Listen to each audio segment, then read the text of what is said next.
And thank you, Deputy Speaker. Well, animal welfare is an issue of great significance and importance to most Australians, and this is most certainly the case for the people of Newcastle.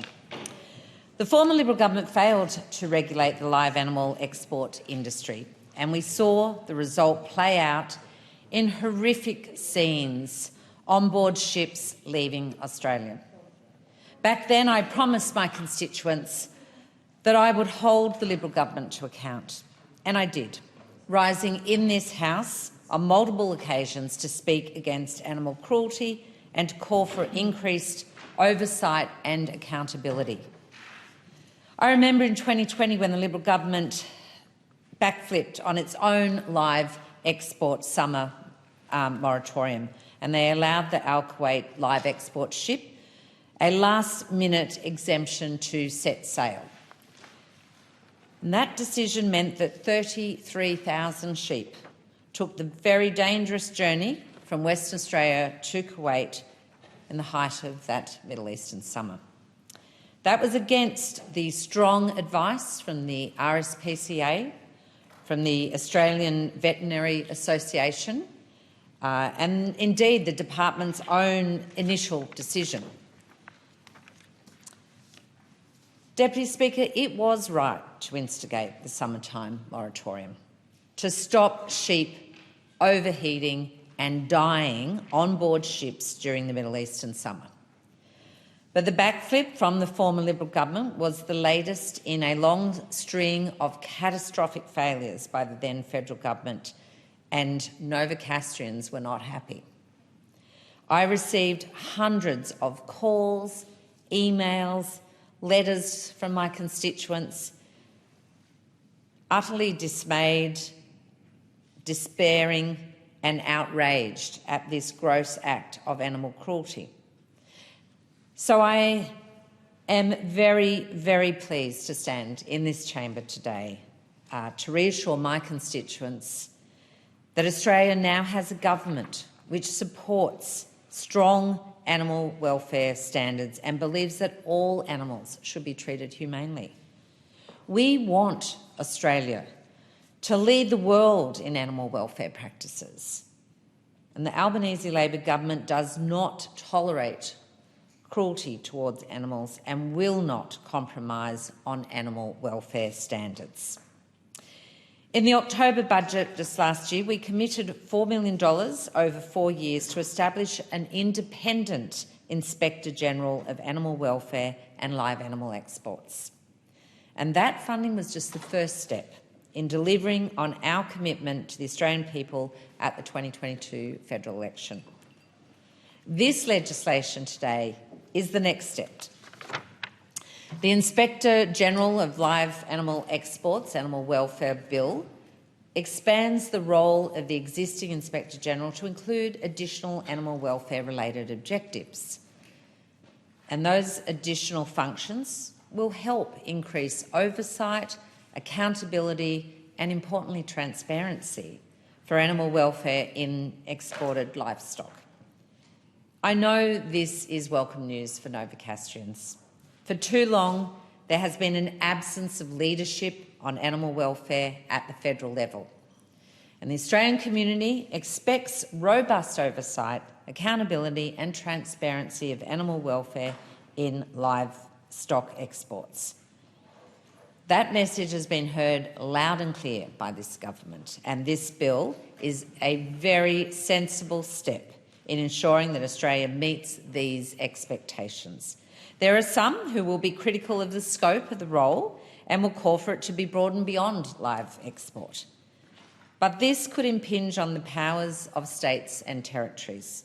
Let me be clear that Australia's state and territory governments have primary responsibility for animal welfare and laws to prevent cruelty. The Commonwealth is constitutionally empowered to regulate animal welfare as it relates to exports, and that is why there is a very specific focus in this bill today. Public consultation on this issue was open on the department's website between the 2nd of February and 9th of March this year. Feedback was sought on additional animal welfare-related objectives, functions and expertise that could form the new expanded role.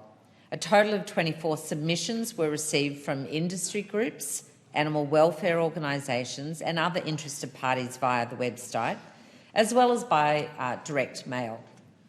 During the public consultation, stakeholders were most interested in the scope of the Inspector-General, the nature and the level of animal welfare reporting requirements, the need for relevant expertise and qualifications in the role, and the need for independence. The current Act says that the Inspector-General must consider the welfare of animals in Australia's livestock exports. The proposed amendments to the Inspector-General for Live Animal Exports Act expand the role of the existing Inspector-General of Live Animal Exports to include these additional animal welfare-related objectives. And the additional objectives allow for that an independent Inspector-General to monitor, investigate and report on the implementation of animal welfare and live animal export legislation and standards, as well as the outcomes of such implementation. The functions of the Inspector-General will also be expanded to include conducting reviews into the effectiveness of the Commonwealth systems for the administration of livestock exports, including reviewing the effectiveness of the Australian standards for the export of livestock. During the public consultation, stakeholders were consistent in their call for the importance of independence and transparency. They could not have been clearer in their expectations for both of those measures to be satisfied.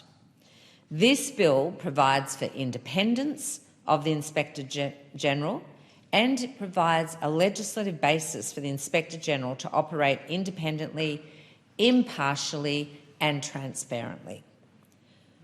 On top of the $4 million in the October budget last year, the Inspector-General of Animal Welfare and Live Animal Exports will be complemented by $5 million in funding from the 2023-24 budget to renew the Australian Animal Welfare Strategy. A renewed strategy will cement a national approach to animal welfare, providing a vision for the welfare of all animals in Australia. And together, this will increase accountability for and transparency of the development and implementation of relevant legislation and standards. This legislation signals the Albanese Labor government's commitment to a modern, sustainable and science-based approach to animal welfare. And it forms part of a suite of measures our government is implementing to prioritise animal welfare. The Albanese Labor government is committed to phasing our live sheep exports by sea out. And we are getting on with it in a very smart and orderly manner. In March this year, Minister for Agriculture, Fisheries and Forestry, Senator Murray Watt, announced consultation to inform how and when to phase out the live sheep exports. An independent panel is leading the consultation process, chaired by the former Chief Executive of the Murray-Darling Basin Authority and a very senior public servant, Philip Glyde. The panel also includes West Australian agriculture expert Ms Sue Middleton, former Federal Minister and member for Lingiari, the Honourable Warren Snowden, and former RSPCA CEO Ms Heather Neal. This strong and diverse mix of skills, expertise and experiences will help facilitate meaningful consultation with all of the interested stakeholders. It will allow the phase-out to happen in an orderly way with proper planning. I commend my colleague Senator Watt for his approach to this complex issue It shows that, along with the new Inspector General of Animal Welfare, just how serious the Albanese Labor government is in delivering on our election commitment to strengthen animal welfare in Australia.